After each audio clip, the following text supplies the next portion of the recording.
You already know. The black youth needing fathers in the household.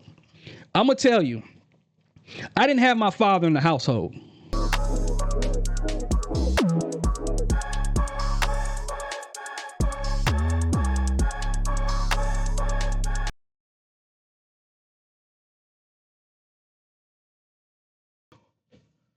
Whew, what's going on? What's going on to my lovely people out there? Listen, if this is your first time joining the Just Listen podcast, I ask for you to subscribe. Subscribe to the channel. We are on the fight for our democracy. We want to fight for our free speech when the free speech is right, okay? You can't just go walking around and going to somebody that don't look like you and calling out the N-word. This video, I wanted to talk about something, but first and foremost, let me just go ahead and show you the hat that I rarely wear. My wife wears this hat more than I do. But shout out to my University of Louisville, baby. Check this hat out, man. I love this hat. However, my head is so funny that I don't like wearing it. So as you can see, there's the L's up there, and then there's the cardinal bird. Let me get the camera over here to it because I'm just jacking it all up. You see the cardinal bird? Where is the cardinal bird at? Come on, man. Look. There it is. There's the cardinal bird right there, right there. That's what I'm talking about. But anyways, I wanted to talk about something. And first and foremost, I pray for safety for all the students that are on universities, especially HBCUs that, they had to shut down and add extra security because of the nonsense that we have dealing with racism and racist people there. I also want to talk about my university as well. I don't know if you guys heard, but there was this 18-year-old kid, and guess what color they were? You probably already know. That was doing some terroristic threatening to the University of Louisville.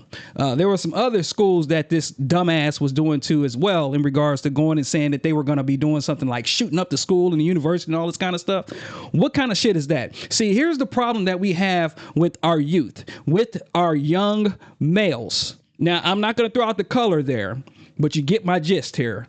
With our young males is that they are so deep into whatever these platforms are that it's rotting their brains to do something stupid like this 18-year-old kid did. You know, you have other kids that are out there, and you already know what color they are, that's doing the same type of shit. But then it always comes back to black on black crime or crime in the hoods, and, you know, these young black males without their black fathers in the household, and those kind of dumb, stupid things that you hear, especially when it comes to the media. This video here, I want to talk about something on that. I want to talk about something when it comes to what we hear in the media, Fox News, OAN, any of these right-wing platforms that talk about, they always come at us like we are the issue. And then they don't give that media source and talk about what is happening with the other youth, if you catch my drift. We're not talking about transgender. We're not talking about females. We're talking about that other youth that actually goes out here into these campuses, goes to the schools, goes to the grocery stores, and they just run amok. Okay? We don't talk about that. I'm not going to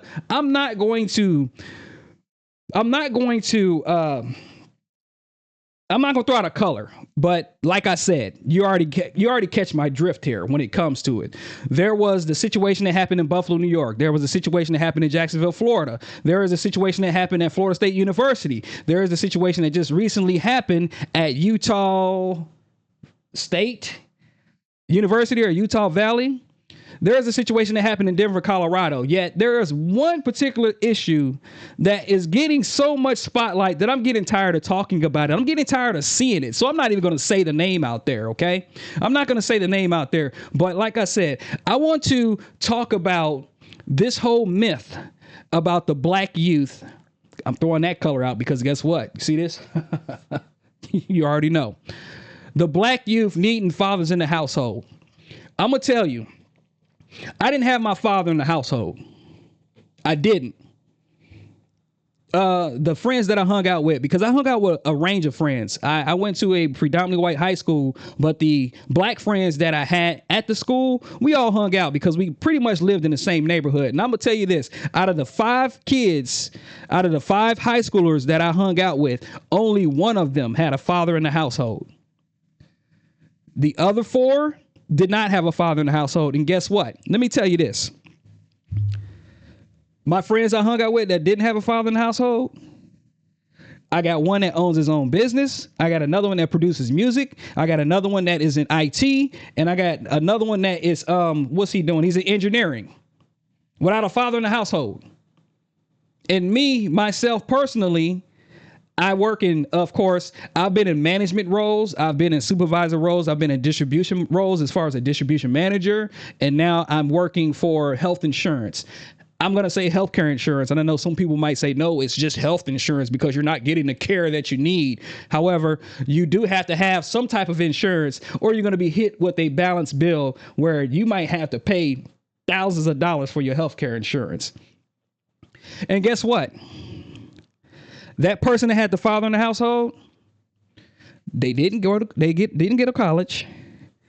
They didn't get a college degree. They've been in trouble with the law. I don't know what, and this is just like from whenever we connected, let's say 7-8 years ago, we didn't know where this person was at. I think this person was actually, they used to sell drugs or something like that. And then they went into witness protection. I don't know. But that was the one that had the father of the household. That was the one that was getting in trouble outside of the other crew of people that I hung out with.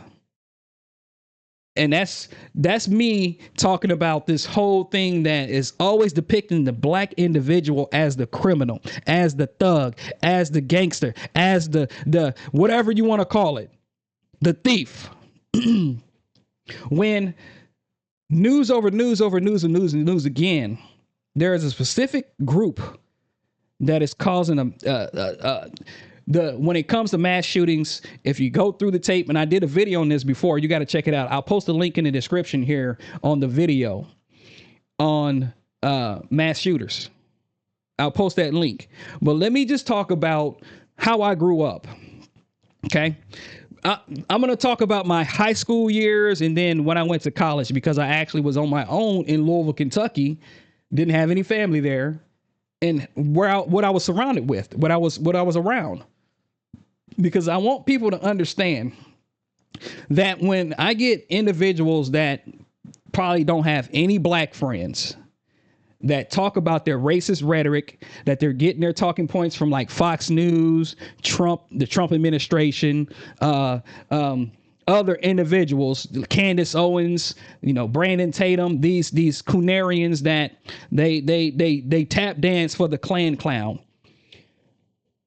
You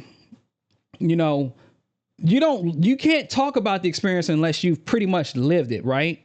Like if you kind of had an experience with it and things. And I'm just here to debunk the madness that we get from these individuals, because me as a black man, I'm going to keep it real with you. If you're not black and you watch me, I'm going to keep it real with you as well, because we all should have an understanding when it comes to different backgrounds. We should all have an understanding about different backgrounds. So, yes, the friends that I hung out with, played sports with, the black friends, because I had white friends too. Now I'm not saying that I only hung out with black friends. You can't when you're at a predominantly white high school, but we all hung out together. All of us. It was a crew of us. We used to even call each other the Adidas clique. We had all the same Adidas, the dope man Adidas. We used to always, not the dope man Adidas, but we called ourselves the Adidas clique. So we get our shoes for the school year, black, white friends too. We all were like a clique of people. But the black friends I hung out with, we kept tight and close because, we could relate to each other. We can empathize in regards to, not having a father figure in the household, but also playing sports together and just going against different experiences when it came to it. So I'm losing my train of thought, but that's okay. I'm only human. So that'll happen. But, our experiences, we all had some different experiences in life. However, we didn't grow up with a mother and father in the household. We didn't. We grew up with the mother in the household who worked to provide for us, and we came out all right. Now, I know people are going to say, well, that is you guys, but that's not what we see on TV. I'm going to explain. I used to live, when I lived in Louisville, Kentucky, going to school there, I actually lived in the hood. Lively Shively. Chalet Village, right off of Dixie Highway, and they call it the Chalet Village. And this was in an urban area. Like, there were black people surrounding me in the area. I was a sophomore in college. No, I was a junior in college, living here in an apartment complex by myself, right across the street from the projects, basically. Didn't have any issues. You know why I didn't have any issues? Because everybody kept to their own business. Now, of course, you're going to get crime here and there, especially in impoverished areas. And that's another thing that we're going to talk about here momentarily. But I didn't have any issues. Matter of fact, when I first met my wife and she came to hang out, she's like, "You sure we okay in this area?" And I'm like, "Yeah, we're good. I've been here for about a year now, so we're all right." And she's like, "You know what? I really enjoyed that place. We had a reminiscence on it just about last week, just because, you know, that was like our first experiences together as a couple. No issues. Didn't have any issues." And like I said, you're going to get crime anywhere. It doesn't matter where you're at. You can be in a rural area and you're going to have crime. So I'm debunking that too, because I lived that part. I lived in the areas where you would think that there would be a lot of crime, theft, whatever. And like I said, as a single, well, not a single man, but as a man that was living in my my apartment complex, right next, I could walk to the hood, literally. Walk to it. Didn't have any issues. Didn't have any issues because, you know, of course, I'm going to have the police department over there day in and day out. But that's just how it was demographically. You know, when you live in impoverished areas, you're going to see that there's going to be a spike in crime and everything. And that's another thing that I wanted to talk about is that when individuals don't have the access to resources, they don't have the access to get transportation to their job. They don't have the access to get better paid, to keep up with their bills. They don't have access to be able to get away from being in the streets. You're going to see crime happen. But see, people don't live that story. People talk about, you know, they pass their judgment when they don't even experience it. They pass their judgment when they don't even have friends that are of color. You know, they don't have friends that are black, but they want to show their racism and say, "Oh, this is what you guys do. This is what you guys do. George Floyd, he died of fentanyl." Yeah. Oh, no. It was confirmed that he died of basically strangulation. Having a knee on somebody's neck for over 7 minutes, that's not fentanyl. So I don't care what any of these tap dance and Coonarians say, these black conservatives that talk about, "Oh, that's what he died of." That myth has been broken and debunked. So I don't want to hear the bullshit. And anybody come on my channel talking bullshit like that, saying about what George Floyd died of, I'm just gonna delete your comment. And yes, I'm gonna start deleting comments too, because I find myself wasting a lot of time with ignorance. I find myself wasting my time with assholes who are racist, that are keyboard warriors. So I'm gonna start deleting that stuff because I'm just getting too old for the bullshit. I want to get facts out there. I want to get information out there. I want to get my personal experience out there because of what I lived and what I see with the people that look like me in their struggle. You know, my mother said, "You never should judge a book by its cover." And you hear that saying a lot. But I'm going to tell you, when I can see that the cover says racism on it, there's no conversation needed. None whatsoever. Post in the comment section, do you have any friends that are of color? Do you have any friends that do not look like you? Also, I want you to post in the comment section. I was about to say in your comment section. Post in the comment section if you have lived the experience of living in an urban area where, you know, there is poverty. It's poverty stricken, because I have. I was the fortunate one to be blessed with a great mother who always wanted to do best for her children and take care of them no matter what. Now, the area that I moved to and lived in, it was most affordable for me while being in college. Anyway, subscribe to the channel. I appreciate all my subscribers, man. We are slowly growing.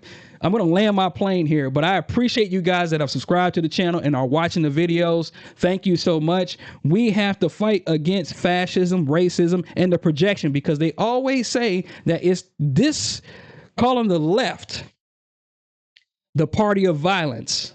And trust me, I am not left. I am not right. I am for democracy and the person that's going to be best for our country.